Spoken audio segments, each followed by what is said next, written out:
জিকির করো মুমিন গাফেল হয়ো না হামেশা জিকির করো মুমিন গাফেল হয়ো না জিকির করছেন মূসা নবী তুর পাহাড়ে গেলেন চলি আল্লাহর নূরে পাহাড় ছাই হইল আল্লাহর নূরে পাহাড় ছাই হইল নবীর পশম পুরল না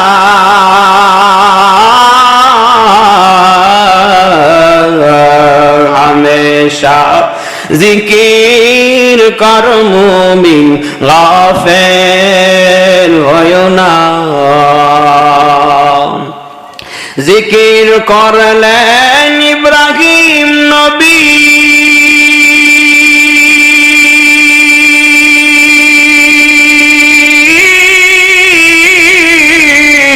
নমরুদের আগুনে পড়ি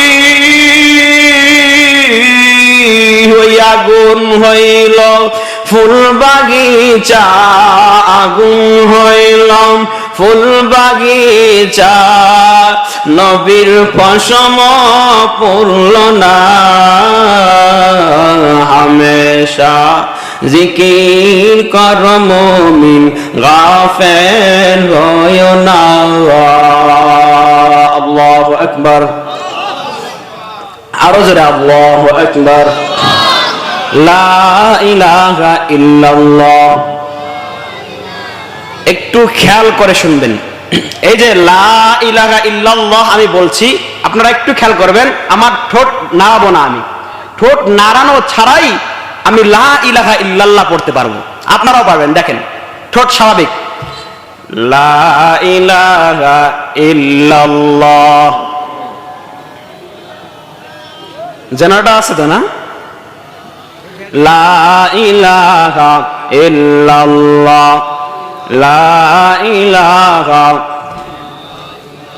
ঠোঁট নাড়ানো ছাড়াই লা ইলাহা ইল্লাল্লাহর জিকির করা যায় চায়ে চুমুক দিছেন চায়ের দোকানে গিয়া এক চুমুক দিলেন আরেক চুমুক দেওয়ার মাঝখানে যেই সময় আরেকজনের সাথে গল্প না করিয়া যদি লা ইলাহা ইল্লাল্লাহ লা ইলাহা ইল্লাল্লাহ লা ইলাহা ইল্লাল্লাহ আমার মুখ বন্ধ ঠোঁট বন্ধ কিন্তু ভেতরে জিহ্বাটা লড়তাছে লা ইলাহা ইল্লাল্লাহ লা ইলাহা ইল্লাল্লাহ ঠোঁট নাড়ানো ছাড়াই কেউ বুঝবে না আপনি জিকির করেছেন বুঝবে আমার দয়ার মালিক আল্লাহ রিকশা চালাচ্ছেন আপনি ঠোঁট নাড়ানো ছাড়াই আমার রব্বে কারীমকে খুশি করবার লক্ষ্যে যদি আপনি জিকির করেন লা ইলাহা ইল্লাল্লাহ ওই জিকির আমার মাওলার আরশে মহল্লায় গিয়া ঘোরাঘুরি করবে আর বলবে আল্লাহ আমার ওই যেই বান্দাটা আপনার লা ইলাহা ইল্লাল্লাহ পড়লো তাকে ক্ষমা না করা পর্যন্ত আমি ফেরত যাব না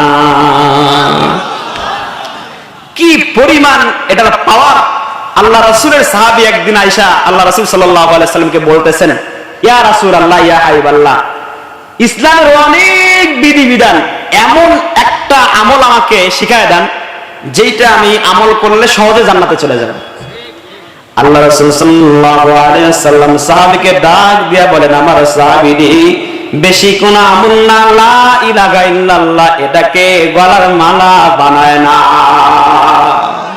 একটা আমল যদি আপনি রাসূলের আঁকড়ে ধরতে পারেন একটাই আপনার নাজাতের জন্য যথেষ্ট হয়ে যাবে একটা মাত্র আমল আল্লাহর নবী ইব্রাহিম আলাইহিস সালাম দাউদ আলাইহিস সালামের ঘটনা শোনাইতে চাইছিলাম সময় অত্যন্ত কম মোটা ভিন্ন আলোচনা হয়ে যেত একটু সংক্ষিপ্ত আকারে দাউদ আলাইহিস সালামের ওই কাহিনীটা শোনাই দেই ও পর্দার আলারের মা ও পর্দার আলারের বোন সামনে বছর পর্যন্ত কে বা কারা আমরা বেঁচে থাকতে পারবো কি পারবো না কোনো গ্যারান্টি নাই হযরত দাউদ আলাইহিস সালামের জামানায় আল্লাহ রাসূল সাল্লাল্লাহু আলাইহি ওয়াসাল্লামের জামানায় যেমন নাকি জিবরাইল আলাইহিস সালাম বারবার আসতেন এবং তারপর ওহী নাজিল হতো, কোরআন অবতীর্ণ হতো।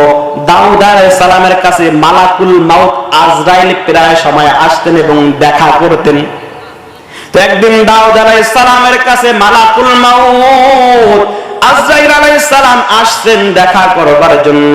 দাউদ আলাইহিস সালাম ডাক দিয়া বলে, ও বন্ধু আজরাইল, তুমি কি দেখা করবার জন্য আসছো নাকি আমাকে নিয়ে যাওয়ার জন্য আসছো?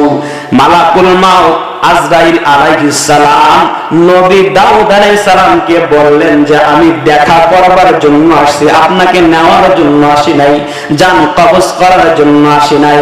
এটা বলবার পর দাউদ আলাইহিস সালামের পাশে একজন ব্যক্তি বসা ছিল। ওই ব্যক্তিকে দেখিয়া হযরত আজরাইল আলাইহিস সালাম মুস্কি মুস্কি হাসে। আজরাইল দেখিয়া মুস্কি মুস্কি হাসে।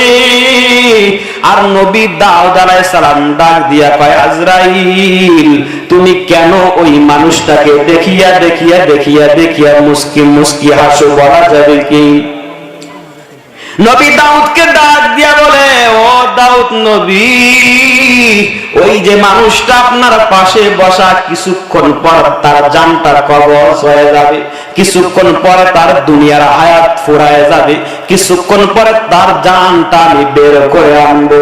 আর আমি ওই ব্যক্তির যে জানটা বের করব, আর দেখতে পাচ্ছি এখন সে কত সুন্দর ভাবে বসে আছে, কত সুস্থ ভাবে বসে আছে।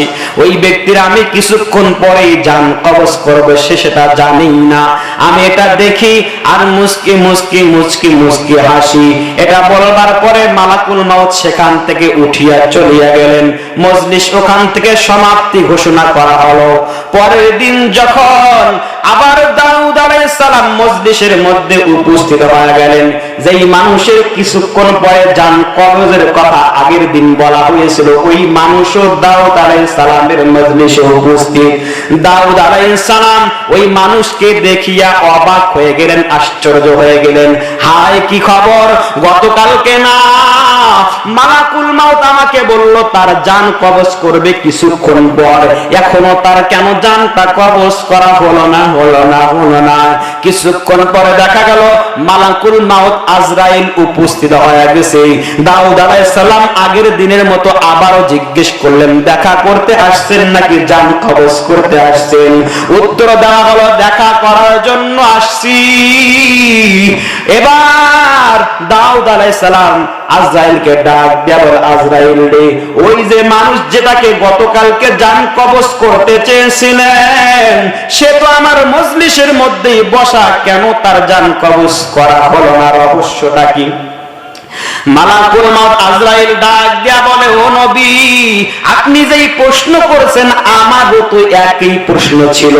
আমি তার জানটা যখন কবজ করার জন্য একটা থাবা মারলাম, এমন সময় আমার আল্লাহ ওই আসমান থেকে ডাক দিয়া বলে, আজরাইল, থাম থাম থাম, আমার বান্দার জানটা কবজ করিস না, বরং একটু দেরি কর, তার জন্য আলাদা পুরস্কারের ঘোষণা আছে। ও নবী, আল্লাহ রাব্বুল আলামিনের কাছে জানতে চাইলাম, ও আল্লাহ, তার জন্য কি এমন পুরস্কার যে তার জান কবজ করা হবে না? আর কেনই বা তার জান কবজ করা হবে না, বলবেন কি? আল্লাহ রাব্বুল আলামিন বলেন, ও আজরাইল, তুমি কি দেখো নাই গতকালকে যখন তুমি তাকে দেখিয়া মুস্কি মুস্কি হাসছিলে যে কিছুক্ষণ পরে তার জানটা কবজ করা হবে? কিন্তু যখন নাকি দাউদের সেই মজলিস থেকে উঠিয়া সে বাড়ির দিকে রওনা দিছে, ওই রাস্তার মধ্যে একজন ভিক্ষুক আসিয়া বলছিল, আল্লাহর রাস্তায় কিছু দান করো।